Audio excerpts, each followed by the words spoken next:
নমস্কার, শুরু করলাম আজকের চতুর্থ স্তম্ভ। আমি ইন্দ্রাণী। বিজেপির জন্য উত্তরপ্রদেশ থেকে ক্রমাগত খারাপ খবর আসছে। আদিত্যনাথ যোগীর সঙ্গে দুজন উপমুখ্যমন্ত্রীকে জুড়ে দেওয়া হয়েছিল, কেশব প্রসাদ মৌর্য আর ব্রজেশ পাঠক। একজন আরএসএস এর কাছের লোক কেশব প্রসাদ মৌর্য হেরেছিলেন বিধানসভা ভোটে, কিন্তু মূলত আরএসএস এর চাহিদাতেই এমএলসি থেকে জিতিয়ে এনে তিনি উপমুখ্যমন্ত্রী। আর অন্যজন আবার আমাদের ছোটা মোটা ভাই অমিত শাহের লোক ব্রজেশ পাঠক। কিন্তু এই দুজনের সঙ্গে আপাতত যোগীজির যাকে বলে 36 কাঁকড়া চূড়ান্ত খারাপ সম্পর্ক। কেশব মৌর্য তো সরাসরি বিদ্রোহ করছেন এবং যোগীজি উঠে পড়ে নেমেছেন এই দুজনকেই শিক্ষা দিতে। কাজে উত্তরপ্রদেশ আপাতত এই মহারথীদের লড়াইয়ের মধ্যে আটকে আছে। দুবার অমিত শাহের সঙ্গে দেখা করেছেন কেশব মৌর্য। আর এরই মধ্যে রাজ্যের বিভিন্ন অফিসার আমলাদের যোগীজি ট্রান্সফারের নির্দেশ দিয়েছেন। এদের মধ্যে বেশিরভাগই নাকি কেশব মৌর্যের ঘনিষ্ঠ। যে কোনো দিন একটা শোডাউনের দিন গুনছে উত্তরপ্রদেশ। কিন্তু এটা কতটা গুরুত্বপূর্ণ? আসলে মাথার ঘায়ে কুত্তা পাগল, কেবল কুকুর নয়, মাথায় ঘা পড়লে সবারই একই দশা হয়। আর সেই 1952 থেকে ভারতের শাসক দলের মাথা বা প্রাণভোমরাও বলা যায়, সেটা হলো উত্তরপ্রদেশ। একক সংখ্যাগরিষ্ঠতা নিয়ে স্টেবল সরকার হয়েছে, এমন প্রত্যেক সরকারের বড় সমর্থন এসেছে ওই উত্তরপ্রদেশ থেকে। একটা সময় উত্তরাখণ্ড, হিমাচলও ওই উত্তরপ্রদেশের মধ্যেই ছিল। সেসব বাদ দিয়েও এখন উত্তরপ্রদেশের মোট আসন 88। কাজেই উত্তরপ্রদেশ দরকার, এবং সেই দলকে টিকতে হলে উত্তরপ্রদেশের বিধানসভাও দরকার। বিধানসভা সরে গিয়েছিল, হেরে গিয়েছিল কংগ্রেস, একই সঙ্গে তারা জাতীয় রাজনীতিতেও পেছচ্ছিল। কাজেই দেশের শাসক দলের এক প্রাণভোমরা থাকে ওই উত্তরপ্রদেশে। আমি জানি, আপনি জানেন, জেপি নাড্ডা জানেন অমিত শাহ। আর সেটাই ঘা, সেটা জ্বালাতেই বিজেপির নাভিশ্বাস হচ্ছে। ঠিক কতটা খারাপ উত্তরপ্রদেশের অবস্থা? লোকসভা নির্বাচনে বিজেপির এই খারাপ ফলাফল তো মূলত 3টে রাজ্যে তাদের ব্যর্থতার জন্য। মহারাষ্ট্র 48টা আসন আছে, পশ্চিমবঙ্গ 42টা আসন, আর উত্তরপ্রদেশ যেখানে মোট 88টা আসন আছে, মোট 170টা আসন।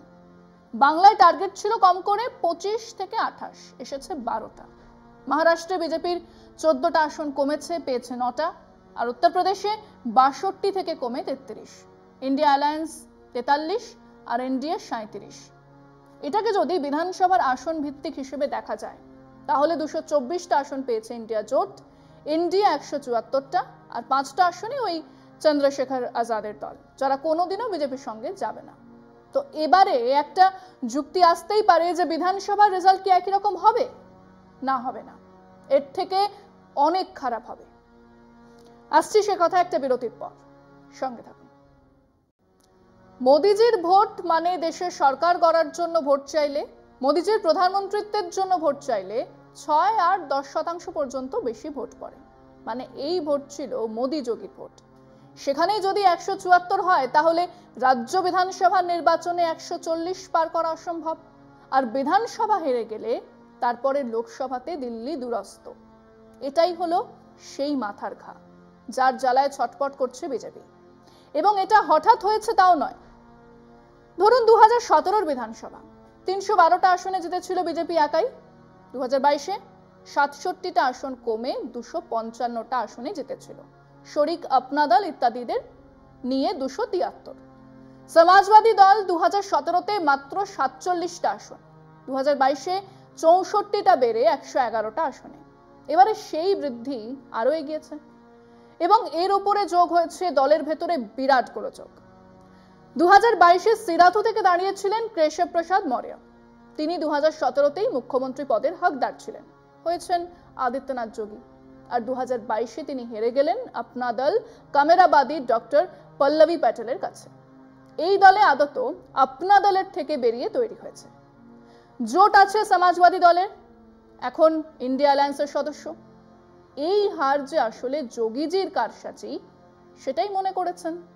যদিও তাকে পরে উপমুখ্যমন্ত্রী করা হয়েছে, এমএলসি হিসেবে জেতানো হয়েছে, কিন্তু হারের জ্বালা বড় জ্বালা। তিনি এবার মাঠে ফুল ফোর্স নিয়ে।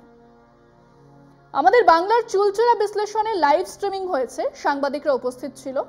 কিন্তু কদিন আগে লখনৌয়ে নির্বাচনী পর্যালোচনার বৈঠক ছিল, সেই বৈঠকে সাংবাদিকদের ঢুকতে দেওয়া হয়নি।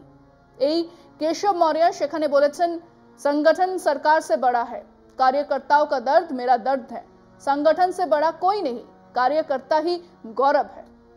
কেবল বলেননি, টুইটও করেছিলেন। পরে চাপ খেয়ে সেটা ডিলিট করেছেন, কিন্তু অন্তর্জালে তা উপস্থিত।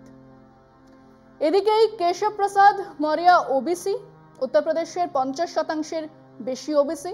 ওদিকে যোগী রাজপুত, আপার কাস্ট ব্রাহ্মণ মিলিয়ে উত্তরপ্রদেশে 15% থেকে 18%। কাজেই এই কেশব মৌর্য তার দাবেদারি সাফ জানিয়েছেন দিল্লির কাছে। দুবার নাড্ডাজির সঙ্গে বৈঠকও হয়ে গেছে। ওদিকে ইউপিতে রাজ্য সভাপতি ভূপেন্দ্র চৌধুরী, তাকে সরাতেই হবে, তিনি সরবেন না। স্বয়ং মোদিজি তাকে ডেকে বৈঠক করলেন। সভাপতির পদে কে আসবেন? কেশব মৌর্য। সভাপতি আর মুখ্যমন্ত্রীর মধ্যে ক্যাচালটা জমবে ভালো, কিন্তু একটা লবি এখনই যোগীকে সরাতে চায়। ওদিকে কেশব মৌর্য পুরনো আরএসএস নেতা। সব মিলিয়ে খেলা জমে ক্ষীর। আসছে আলোচনা একটি বিরতির পর, সঙ্গে থাকুন। একবার বিজেপির দিকে তাকান। মাত্র কমাস আগে এক ইনভিনসিবল পাওয়ার মোদি শাহ, যা করছেন করে যাচ্ছেন, কেউ কোনো প্রশ্ন করছে না, যাকে ইচ্ছে তাকে মুখ্যমন্ত্রী করছেন, যাকে ইচ্ছে তাকে সরিয়ে দিচ্ছেন। আজ নীতি আয়োগের বৈঠকে আপনা দলের প্রতিনিধিকে রাখতে বাধ্য হচ্ছেন। মোদিজির স্লোগান সবকা সাথ সবকা বিকাশ চ্যালেঞ্জ হচ্ছে। শুভেন্দু ক্লারিফিকেশন দিয়েছেন, কিন্তু এরপর থেকে যতবার বলবেন ওই সবকা সাথ সবকা বিকাশ, ততবার ওই প্রশ্নটা তো উঠবেই। উত্তরপ্রদেশের মুখ্যমন্ত্রী দলের নেতাকে বলছেন উতনা কুদো মত, সব ঠিক হ্যায়। অসমের মুখ্যমন্ত্রী বলছেন অসমের ডেমোগ্রাফি বদলে যাচ্ছে, 10 বছর বিজেপি শাসন চলছে। উত্তরপ্রদেশের উপমুখ্যমন্ত্রী সরাসরি চ্যালেঞ্জ জানাচ্ছেন, সংগঠন সরকারের চেয়ে বড়, ব্যক্তির চেয়ে বড়, মানে যোগীজি সংগঠনকে গিলে খেতে চাইছিলেন, চলবে না। বাংলার বিরোধী নেতা বলছে আমি সংগঠন দেখি না। সভাপতি বলছে সংগঠন তো মাত্র 25%। উত্তরপ্রদেশে শুরু হয়েছে পেহলে আপ পেহলে আপ। লখনৌ বলছে দিল্লি দায়ী, দিল্লি বলছে লখনৌ। এবং আক্ষরিক অর্থেই খিল্লি করছেন সমাজবাদী নেতা অখিলেশ যাদব। উনি টুইট করেছেন মনসুন অফার, সওয়াল আও সরকার বানাও, বিহার কো দেখকর শিখো।